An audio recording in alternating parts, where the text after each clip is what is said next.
नमस्कार. ठरलं तर मग या मालिकेच्या आजच्या भागामध्ये मी तुम्हा सर्वांचे अगदी मनपूर्वक स्वागत करते. आजच्या भागामध्ये आपल्याला पाहायला मिळतं की राकेशने लाईट बंद करून ठेवलेले असतात. तर आता अर्जुन इथे इन्स्पेक्टर सावंत यांच्याशी बोलण्यासाठी बाहेर आलेला असतो. तर दुसरीकडे रूममध्ये अंधार आहे आणि म्हणूनच आता इथे सायली कॅन्डल पेटवते आणि ज्यावेळी ती कॅन्डल पेटवते त्याचवेळी दरवाजावर कोणीतरी आल्याचा सायलीला भास होतो. खरं तर अर्जुन आला असं सायलीला वाटतं आणि म्हणूनच सायली आवाज देत म्हणते, तुम्ही आलात पण. परंतु ज्यावेळी सायली वळून पाहते त्यावेळी मात्र सायलीला धक्काच बसतो, कारण त्या ठिकाणी आता अर्जुन नसून एक व्यक्ती असते, जी व्यक्ती मास्क लावून त्याच्या हातामध्ये चाकू असतो आणि ती व्यक्ती तिथे आलेली असते. आणि हे पाहून इथे मात्र सायली पूर्णपणे घाबरून जाते. सायली प्रश्न करत म्हणते, कोण आहेस तू, बोल ना, कोण आहेस. परंतु राकेश मात्र काहीच बोलत नाही. आता सायलीला तो राकेश आहे हे ओळखताही येत नाही. सायली म्हणते, दूर राहायचं, पुढे यायचं नाही, असं म्हणत सायली स्वतःला वाचवण्याचा प्रयत्न करते. सायली अर्जुनला आवाज देत म्हणते, अहो पटकन या, अहो कुठे आहात तुम्ही, पटकन या, असं म्हणत सायली अर्जुनला आवाज देत असते. ती सतत स्वतःला वाचवण्याचा प्रयत्न करत असते, पण राकेश सायलीवर हल्ला करत असतो. आता राकेश सायलीवर हल्ला करत तिला मारण्याचा प्रयत्न करणार, परंतु त्याचवेळी अर्जुन त्याचा हात पकडतो. आता मात्र राकेश पूर्णपणे घाबरून गेलेला असतो, कारण बरोबर त्याचवेळी अर्जुन तिथे पोहोचलेला असतो आणि सायलीचा जीव त्याने वाचवलेला असतो. आता अर्जुन ती व्यक्ती कोण आहे हे पाहण्यासाठी त्या व्यक्तीचा मास्क काढण्याचा प्रयत्न करत असतो, परंतु ती व्यक्ती आपला काही झाल्या मास्क काढू देत नसते. कारण जर मास्क काढला, अर्जुनला सत्य कळालं असतं की राकेश हा तोच व्यक्ती आहे की जो सायलीवर हल्ला करण्यासाठी आलाय. परंतु राकेश आता अर्जुनपासून स्वतःला वाचवत असतो, पण अर्जुन काही त्याला सोडत नसतो. अर्जुन आणि सायली दोघंही आता राकेशवर हल्ला करत राकेशचा मास्क काढण्याचा प्रयत्न करत असतात. या झटापटीमध्ये राकेश अर्जुनला धक्का देतो आणि पळण्याचा प्रयत्न करतो, परंतु अर्जुन पुन्हा एकदा राकेशला पकडतो आणि त्याचा मास्क काढण्याचा प्रयत्न करतो. पण राकेश पुन्हा एकदा अर्जुनला बाजूला ढकलतो आणि ज्यावेळी सायलीला तो बाजूला ढकलतो त्यावेळी सायलीच्या हाती एक वस्तू लागलेली असते. सायली मागे फेकली जाते, परंतु ती स्वतःला सावरते. आता राकेश सायली आणि अर्जुन खाली पडलेत हे पाहतो आणि तिथून निघून जातो. आता तो सायली अर्जुनच्या रूमच्या बाहेर पडतो आणि त्यानंतर एका खिडकीतून तो खाली उडी मारतो. तर इकडे अर्जुन सायलीला सावरतो आणि विचारतो, सायली तू ठीक आहेस ना. सायली म्हणते, हो मी ठीक आहे. अर्जुन म्हणतो, आलोच मी, असं म्हणत आता अर्जुन राकेशचा शोध घेण्यासाठी बाहेर पडतो. आता अर्जुन कोण आहेस तू असं म्हणत मोठमोठ्याने आवाज देऊ लागतो, परंतु त्यावेळी कल्पनाताई आणि सगळ्यांनाच जाग येते. तर दुसरीकडे सायलीच्या हाती लागलेली वस्तू सायली पाहते तर तिच्या लक्षात येतं की झटापटीमध्ये त्या व्यक्तीची चैन आपल्या हाती लागलेली आहे, म्हणजेच राकेशची चैन आता सायलीच्या हाती असते. तर दुसरीकडे कल्पनाताई, अस्मिता, अश्विन सर्वच जण बाहेर येतात. अर्जुन म्हणतो, सावकाश. कल्पनाताई म्हणतात, हो पण अर्जुन काय झालंय. तर अर्जुन म्हणतो की आमच्या रूममध्ये कोणीतरी घुसलं होतं आणि ती व्यक्ती सायलीवर हल्ला करण्याचा प्रयत्न करत होती. आता हे ऐकून कल्पनाताईंना धक्काच बसतो. कल्पनाताई म्हणतात, काय, पण सायली ठीक आहे ना. तर सायली आता खालीच येत असते. अर्जुन म्हणतो, तू का खाली आली आहेस. तर सायली म्हणते, मी ठीक आहे. कल्पनाताई म्हणतात, सायली बाळा तुला काही झालं तर नाही ना, तू ठीक आहेस ना. सायली म्हणते, हो आई मी ठीक आहे. तर अश्विन म्हणतो की कोणीतरी आपल्या घरातली लाईटची फ्यूज काढली होती. अर्जुन म्हणतो, मग तीच व्यक्ती असेल की ज्या व्यक्तीने हल्ला करण्याचा प्रयत्न केला. आता अर्जुन लगेच इन्स्पेक्टर सावंत यांना फोन करतो आणि म्हणतो, इन्स्पेक्टर सावंत तुम्ही लगेच आमच्या घरी या. तर इकडे अश्विन आणि अर्जुन आलोच असं म्हणत घराबाहेर येतात आणि दोन्ही साईडने त्या व्यक्तीचा राकेशचा शोध घेण्याचा प्रयत्न करतात. परंतु अर्जुन आणि अश्विनला काही राकेश सापडत नाही. अर्जुन अश्विनला विचारतो, काही सापडलं का. तर अश्विन म्हणतो, नाही, तो तर मला कुठेच दिसला नाही. अर्जुन म्हणतो, मला पण कुठेच सापडला नाही, नक्कीच तो इथून पळाला असेल. तर त्याचवेळी इन्स्पेक्टर सावंत येतात आणि अर्जुन आणि अश्विनला विचारतात, ती व्यक्ती सापडली का. अर्जुन म्हणतो, नाही. इन्स्पेक्टर सावंत म्हणतात, मलाही गेटजवळ कुठेच दिसली नाही. अर्जुन म्हणतो, कदाचित तुम्ही येण्या अगोदरच ती व्यक्ती इथून निसटून गेली असावी. तर इन्स्पेक्टर सावंत म्हणतात, काळजी करू नका, मी आता इथेच थांबतो आणि 2 कॉन्स्टेबल कॉन्स्टेबललाही बोलावतो आणि ते आल्यानंतर मी निघतो. अर्जुन म्हणतो नाही काही हरकत नाही, तुम्ही निघा आता आणि कॉन्स्टेबलला पाठवा. तर इन्स्पेक्टर सावंत म्हणतात पण तुम्ही तुमची काळजी घ्या. अर्जुन म्हणतो हो. आता अर्जुन आणि अश्विन घराच्या दिशेने निघालेले असतात. तर दुसरीकडे कल्पनाताई आणि अस्मिता सायलीची काळजी घेतात आणि म्हणू लागतात सायली, त्या माणसाने तुला काही केलं तर नाही ना, तुला त्रास तर दिला नाही ना. सायली म्हणते नाही, पण हे जर वेळेत आले नसते तर माहीत नाही काय झालं असतं. आता मात्र अस्मिताही घाबरून जाते. कल्पनाताई म्हणतात की मला तर खरंच खूप भीती वाटते. कल्पनाताई म्हणतात पण आपल्या घरामध्ये असं कोणी घुसू कसं शकतं. तर अस्मिता म्हणते नशीब अर्जुनने गेटजवळ CCTV कॅमेरे बसवलेत, त्यामुळे ती व्यक्ती आपल्याला कळू शकते की ती व्यक्ती नक्की कोण आहे. अर्जुन आणि अश्विन घरात येताच अर्जुन सायलीला प्रश्न करत म्हणतो बायको तू ठीक आहेस ना. सायली म्हणते हो, पण तो माणूस सापडला का. तर अर्जुन म्हणतो नाही. तर कल्पनाताई म्हणतात अरे पण ती व्यक्ती कोण असेल की ज्या व्यक्तीने सायलीवर हल्ला केला. तर अर्जुन म्हणतो माहीत नाही, मला तर काहीच कळत नाही आहे. तर अस्मिता विचारते इन्स्पेक्टर सावंत काय म्हणालेत. तर अर्जुन म्हणतो इन्स्पेक्टर साहेब आले होते, त्यांनी आता 2 कॉन्स्टेबलला पाठवलं आहे, ते बाहेर असतीलच. इथे मात्र सर्वच जण घाबरून गेलेले असतात. आता अश्विन अर्जुनला प्रश्न करत म्हणतो पण हा सगळा काय प्रकार आहे दादा. तर अर्जुन म्हणतो मला असं वाटतं की तो चोर असेल, कारण त्याने अगोदर आपल्या घराच्या लाईटचा फ्यूज काढला आणि त्यानंतर तो आमच्या रूमच्या दिशेने गेला. तर सायली अर्जुनला प्रश्न करत म्हणते जर तो चोर असेल तर मग त्याच्याकडे एवढी महागाची चैन कशी. असं म्हणत सायलीला सापडलेली ती वस्तू, तो पुरावा सायली अर्जुनला दाखवते की ही पण त्याने चोरलीच असेल. तर अर्जुनला वाटतं की कदाचित त्याने ती ही चैनही चोरली असावी. तर अश्विन सायलीला प्रश्न करत म्हणतो पण ही तुला कुठे सापडली. तर सायली म्हणते ज्यावेळी त्याने माझ्यावर हल्ला केला त्यावेळी मी त्याला पकडलं होतं आणि त्याचवेळी त्याच्या गळ्यातील चैन माझ्या हाती लागली.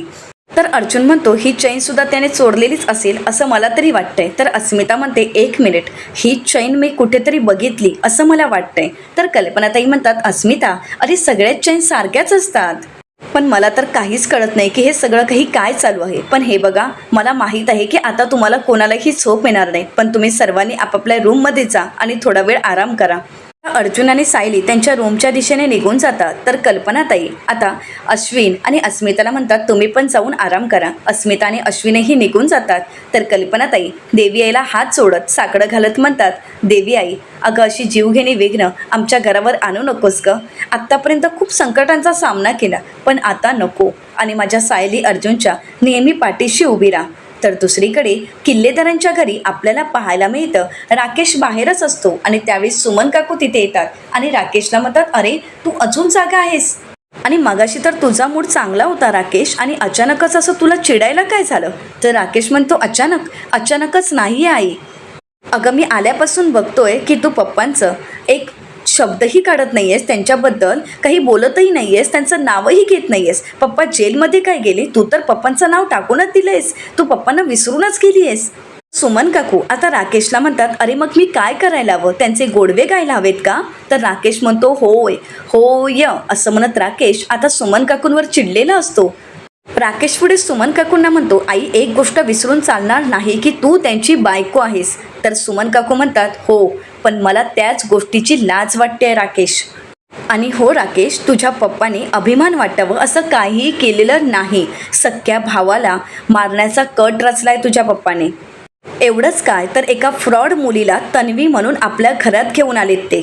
भावजींच्या आणि वहिनींच्या भावनांशी खेळले आहेत ते, आणि हे सगळं काही माहीत नाही आहे का तुला राकेश.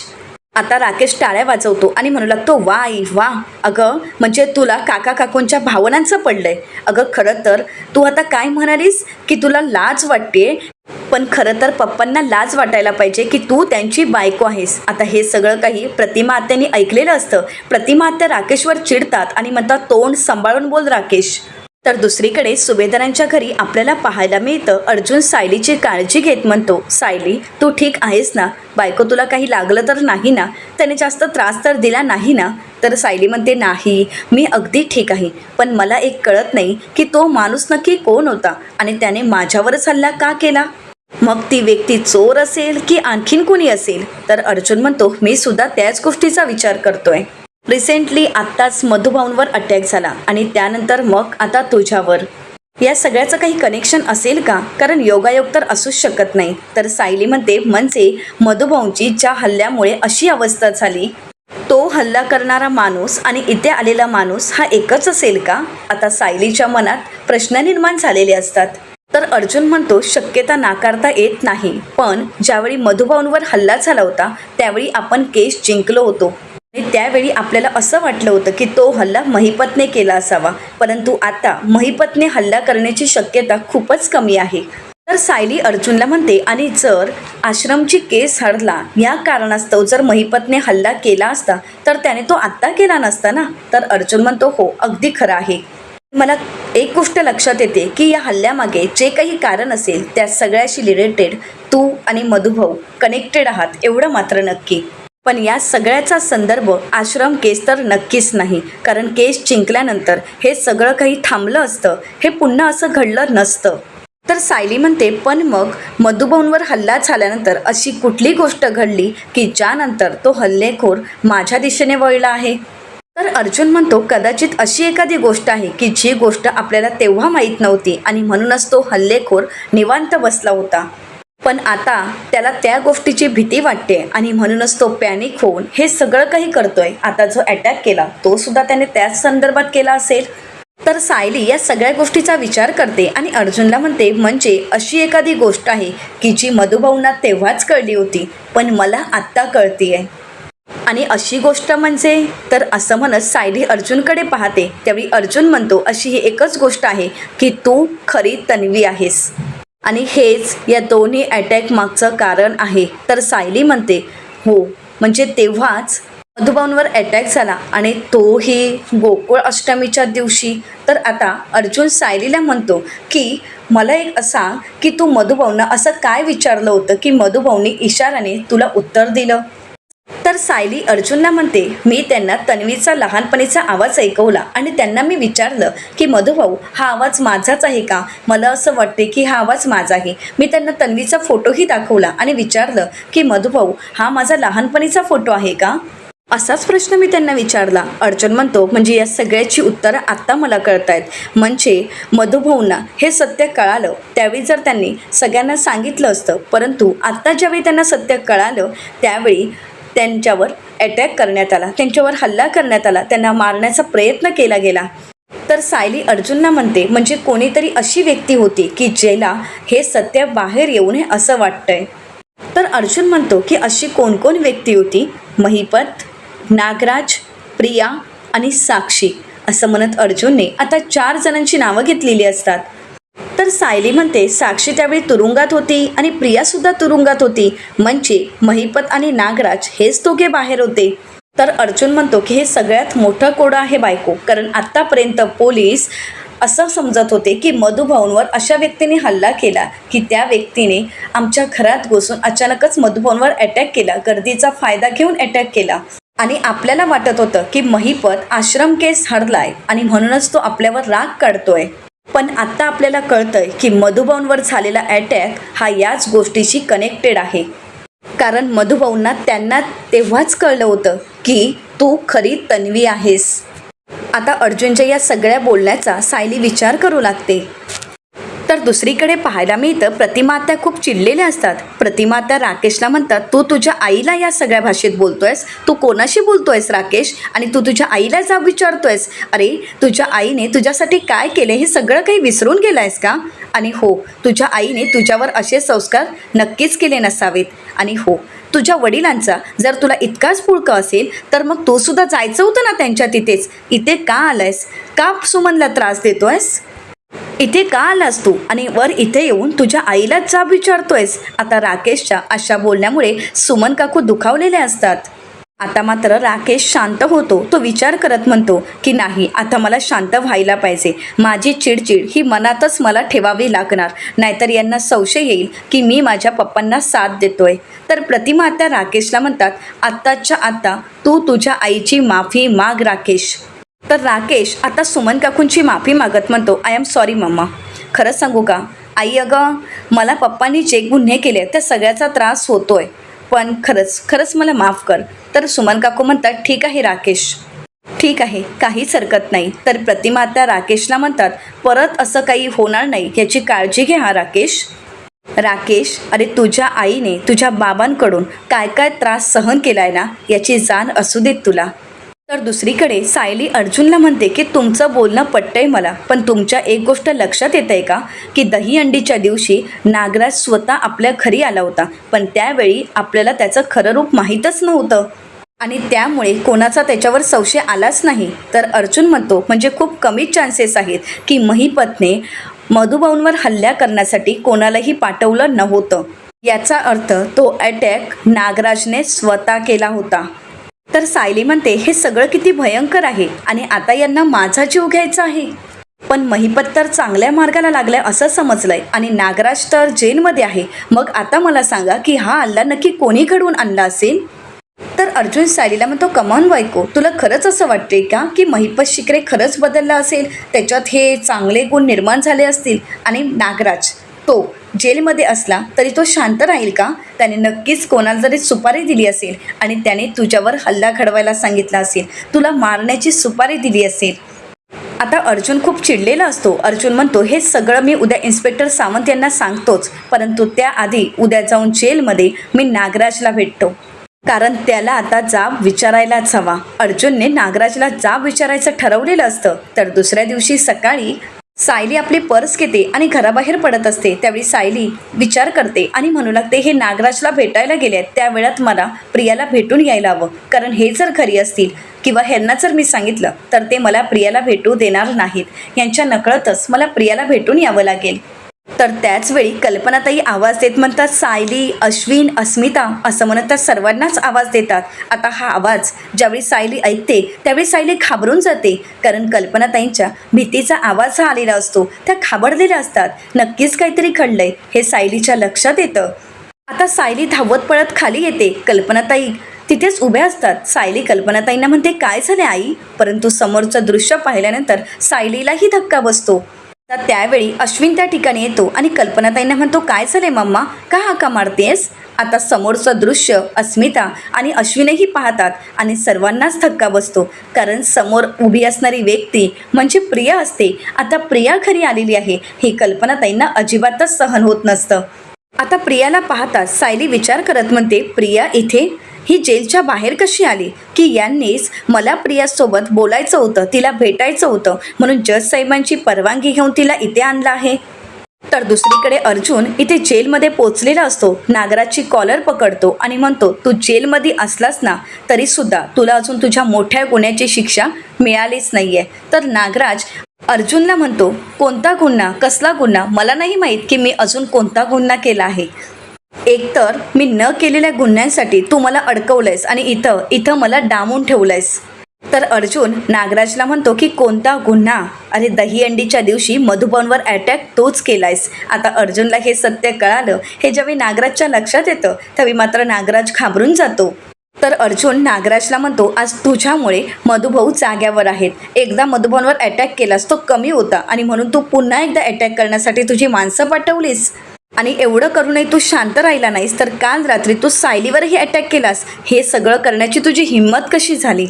तर नागराज अर्जुनला म्हणतो माझी कॉलर सोड. आणि काय रे, वेड वगैरे लागलंय का तुला अर्जुन? अरे मी का त्या मधुबनवर अटॅक करेन आणि त्यांच्यावर अटॅक करून मला काय मिळणार आहे? हे बघ अर्जुन, मी या अगोदर सुद्धा त्यांच्या बाबतीत काही केलेलं नाही आणि यापुढे सुद्धा ते शक्य नाही, कारण तू मला इथे जेलमध्ये ठेवलंयस. इथे जेलमध्ये बसून सुपारी देण्या इतका मोठा गुंड नाही आहे मी कोण. आणि जरी इथून मारेकरी पाठवून जर तुम्हाला मारण्याचं शक्य असतं तरीसुद्धा सायलीला मारून मला काय मिळणार आहे? तर अर्जुन नागराजवर चिडतो आणि म्हणतो तू हे सगळं काही का करतोयस ना, ह्याचं कारण चांगलंच माहीत आहे मला. अर्जुन मनाशीच म्हणतो याला कदाचित माहीतही नसेल की सायलीच तन्वी आहे. हे सत्य मला किंवा सायलीला कळालेलं आहे आणि ते ह्याला नक्कीच कळायला नको, कारण त्याला जर कळालं तर हा पुन्हा एकदा सायलीवर हल्ला घडवून आणेल. नाही, सायलीच्या संदर्भात याला कुठलीच गोष्ट कळायला नको. तर दुसरीकडे सुभेदारांच्या घरी आपल्याला पाहायला मिळतं कल्पनाताई प्रियाला म्हणतात तू इथे का आली आहेस? तर प्रिया म्हणते आई मी. तर त्यावेळी सायली प्रियाला म्हणते प्रिया एक गोष्ट लक्षात ठेव, तुझ्यामुळे जर घरात कोणालाही मनस्ताप झाला तर तो मी खपवून घेणार नाही. तर आता प्रिया घराचा उंबरठा ओलांडते आणि म्हणू लागते आई मी इथे फक्त. तर त्यावेळी कल्पनाताई प्रियाला म्हणतात थांब तिथेच असं म्हणत प्रियाला पुढे येण्यापासून थांबवतात. कल्पनाताई प्रियाला म्हणतात आत्ताच्या आता इथून चालते हो. तर अस्मिता म्हणते तुझं तोंडही आम्हाला बघायचं नाहीये, माहीत आहे ना तुला. तर कल्पनाताई खूप संतप्त झालेल्या असतात. त्या प्रियाला म्हणतात तुझी जेलमधून सुटका झालीच कशी. तर प्रिया म्हणते नाही आई, माझी जेलमधून सुटका झालेली नाहीये. मी फक्त इथे 5 मिनिटासाठी तुम्हा सगळ्यांना भेटायला आली आहे. त्यासाठी मी स्पेशल परमिशन सुद्धा काढली आहे. तर अस्मिता प्रियाला प्रश्न विचारत म्हणते आम्हाला का भेटायला आली आहेस, तुझा आणि आमचा काय संबंध. अश्विन खूप चिडतो आणि म्हणू लागतो 5 मिनिटं नाहीत आणि 2 मिनिटं नाहीत, मॅडम हिला आत्ताच्या आता इथून घेऊन जा. असं म्हणत आता कॉन्स्टेबल मॅडमला प्रियाला तिथून घेऊन जायला अश्विन सांगत असतो. तर प्रिया म्हणते नाही अश्विन प्लीज असं काही करू नकोस. अश्विन प्लीज मला आईशी बोलायचं आहे. तर कल्पनाताई म्हणतात पण मला तुझ्याशी बोलायचं नाही आहे. आणि तुला इथे यायची परवानगी दिलीच कोणी आणि इथे येण्याची तुझं हेतू तरी काय आहे ग, काय मनमानी चालली आहे तुझी. आता कल्पनाताई प्रियासमोर हात सोडतात आणि म्हणतात आमच्यावर उपकार कर आणि इथून जा. तर प्रिया म्हणते आई प्लीज माझं ऐकून तरी घे, प्लीज माझं फक्त 1 मिनिट शांत ऐकून घे, माझी दुसरी कोणतीच अपेक्षा नाहीये. असं म्हणत प्रिया आता कल्पनाताईंना रिक्वेस्ट करत असते. तर कल्पनाताई प्रियाला म्हणतात माझ्या मुलाचं आयुष्य उद्ध्वस्त करून आता तू इथे का परत आली आहेस, तुला काय साध्य करायचं आहे. अगं तू आमच्यावर कुठल्या जन्माचा सूड उगवतेस. असं म्हणत कल्पनाताई प्रियाला जाब विचारत असतात. सायली अश्विन सर्वच जण कल्पनाताईंना शांत करण्याचा प्रयत्न करतात. सायली म्हणते आई प्लीज शांत व्हा, तुम्ही स्वतःला त्रास करून नका घेऊ. अश्विन भाऊजी हिला आत्ताच्या आता इथून जायला सांगा, कारण मला आता इथे कुठलेही वाद नको आहेत. तर प्रिया म्हणते मी इथे वाद घालायला आले नाही आहे सायली. तर सायली प्रियावर चिडते आणि म्हणते प्रिया मला आवाज वाढवायला लावू नकोस, या घरात तुला जागा नाही, त्यामुळे प्लीज इथून निघून जा. तर अश्विन या सगळ्या गोष्टीचा विचार करतो आणि म्हणतो प्रिया नक्कीच तिच्या प्रेग्नेन्सीबद्दल मम्माला काहीतरी सांगणार. आणि आता अश्विन घाबरून गेलेला असतो. तर दुसरीकडे इथे पोलीस स्टेशनला आपल्याला पाहायला मिळतं नागराज अर्जुनला म्हणतो काय कळलंय तुला, सांग ना तुला काय कळलंय. तर अर्जुन म्हणतो सुभेदारांना त्रास देऊन तुला आनंद मिळतो हेच सत्य कळलंय आम्हाला आणि म्हणूनच तू मधुबनवर अटॅक केलास. दहीहंडीच्या दिवशी आम्ही सगळेच बाहेर होतो आणि तू त्याच संधीचा फायदा घेतलास आणि त्यावेळी आतमध्ये घुसलास आणि त्यानंतर मधुभाऊंवर हल्ला केलास. त्यांच्या पाठीत सुरात तूच खुपसलास, त्यांना मारण्याचा प्रयत्न तूच केलास, कारण आम्ही सर्वजण बाहेर असताना तू मात्र गायब होतास. तर नागराज अर्जुनला म्हणतो वा स्टोरी तर खरंच खूप भारी आहे अर्जुन, पण काय आहे ना हे सगळं काही तुझं बोलणं तू सिद्ध कसं करणार, कारण तुझ्या हाती तर कुठला पुरावा नाही आहे. कारण तुझ्या हाती पुरावा नाही म्हणूनच तर तू इथे येऊन त्रागा करतोयस, चिडचिड करतोयस, माझ्यावर आवाज चढवतोयस. हो ना, तू सिद्ध करू शकतोस का. आणि हो जरी तू हे सिद्ध करू शकलास की मधुभाऊंवर मीच हल्ला केला होता, तरी हे सिद्ध करून तुला काय मिळणार आहे सांग ना अर्जुन. कारण मी तरी ऐकलं आहे की तुरुंगात असताना बऱ्याच शिक्षा सिद्ध झाल्या, एकापेक्षा 2 गुन्हे केलेले असते तरीसुद्धा एकापेक्षा 2-2 जन्मठेपा होतात, असं मी तरी ऐकलं नाही आहे. असं बोलत नागराज मोठमोठ्याने हसू लागतो. अर्जुनला मात्र नागराजचा खूप राग आलेला असतो. सर सुभेदारांच्या घरी आपल्याला पाहायला मिळतं. प्रिया रिक्वेस्ट करत म्हणते प्लीज प्लीज सायली माझं ऐकून तरी घे. त्यावेळी अश्विन प्रियाचा हात पकडतो आणि म्हणतो चल आत्ताच्या आता इथून निघून जायचं. तर ॲडव्होकेट मॅडम अश्विनला म्हणतात 1 मिनिट, त्या कोर्टातून परवानगी घेऊनच इथे भेटायला आले आहेत, त्यामुळे त्यांना जे काही बोलायचं आहे ते बोलू देत. असं म्हणत कोर्टाकडूनच प्रियाला तिथे येऊन बोलण्याची परवानगी मिळालेली असते. तर अस्मिता म्हणू लागते पण आम्हाला ऐकायचं नाही आहे, ही काय जबरदस्ती आहे. तर प्रिया म्हणू लागते तुम्हाला ऐकून घ्यावंच लागेल. तर दुसरीकडे अश्विन आता अर्जुनला फोन करायला घेतो. अश्विन आता अर्जुनला मेसेज करतो. तर इकडे त्याच संधीचा फायदा घेत प्रिया सत्य सांगत म्हणते की इथे मी माझ्याबद्दल नाही तर माझ्या पोटात वाढणाऱ्या सुभेदारांच्या वारसाबद्दल बोलायला आली आहे. आता प्रियाचं हे बोलणं ऐकून कल्पनाताई, सायली आणि अस्मिता यांना धक्काच बसतो. तर अश्विन मात्र घाबरून गेलेला असतो. तर कल्पनाताई प्रियाला म्हणतात तू आता काय म्हणालीस. तर प्रिया म्हणते हो आई, माझ्या पोटात अश्विनचं बाळ वाढतंय. अगं सुभेदारांचं नातवंड जन्माला येणार आहे. कल्पनाताई म्हणतात नाही नाही हे शक्य नाही. कल्पनाताई प्रियाच्या बोलण्यावर विश्वास ठेवायला तयार नसतात. तर प्रिया म्हणू लागते शक्य नाही म्हणजे आई प्लीज प्लीज माझ्यावर विश्वास ठेव गं. आता अश्विन पुढे येणार. तर त्याचवेळी प्रिया म्हणते आई अगं ही गोष्ट मी अर्जुन आणि अश्विनला आधीच सांगितली होती. आता प्रियाचं हे बोलणं ऐकून सायलीला धक्काच बसतो. सायलीला कळतं की हे सत्य अर्जुनला अगोदरच माहीत होतं. तर कल्पनाताई अश्विनकडे पाहतात. अश्विन काहीच बोलत नाही. तर प्रिया म्हणते, परंतु या दोघांनी ही गोड बातमी तुझ्यापर्यंत पोहोचूच दिली नाही आई. तर सायली विचार करत म्हणते की प्रिया गरोदर आहे हे यांना माहीत होतं. तर येणाऱ्या पुढील भागामध्ये आपल्याला पाहायला मिळतं प्रिया रिक्वेस्ट करत खाली बसून हात सोडत सगळ्यांना रिक्वेस्ट करत असते की प्लीज मला माफ करा, मला स्वीकारा. तर त्याचवेळी अर्जुन त्या ठिकाणी येतो आणि म्हणतो ही इथे काय करते. तर प्रिया आता अर्जुनकडे बोट दाखवत सायलीला म्हणते, आता तूच याला विचार की हे एवढं मोठं सत्य याने का लपवलंय. तर सायली आता प्रियाला म्हणते, तू सांगतेस म्हणून मी कोणाला जाब विचारणार नाहीये. तर अर्जुन कॉन्स्टेबलला म्हणतो की यांना आत्ताच्या आता इथून घेऊन जा. तर त्यानंतर सायली स्वतः प्रियाला हाताला धरून घराबाहेर काढते आणि म्हणू लागते, तू बाळाच्या निमित्ताने या घरात येण्याचं स्वप्न बघतेस ना, ते मी कधीच पूर्ण होऊ देणार नाही. असं म्हणत आता सायलीने स्वतः प्रियाला घराबाहेर काढलेलं असतं. परंतु आता हे सत्य तर सायलीला कळालेलं असतं की हे सत्य अर्जुनला माहीत होतं. तर आता सायली अर्जुनला माफ करेल का हे पाहणं अतिशय रंजक ठरणार आहे. मित्रांनो, अशाच मालिकांचे नवनवीन अपडेट पाहण्यासाठी चॅनलला नक्कीच सबस्क्राईब करा. आजचा व्हिडिओ तुम्हाला कसा वाटला हे कमेंट करून नक्कीच कळवा. आजचा व्हिडिओ जर आवडला असेल तर व्हिडिओला लाईक करायलाही विसरू नका. व्हिडिओ पाहिल्याबद्दल तुम्हा सर्वांचे अगदी मनपूर्वक धन्यवाद.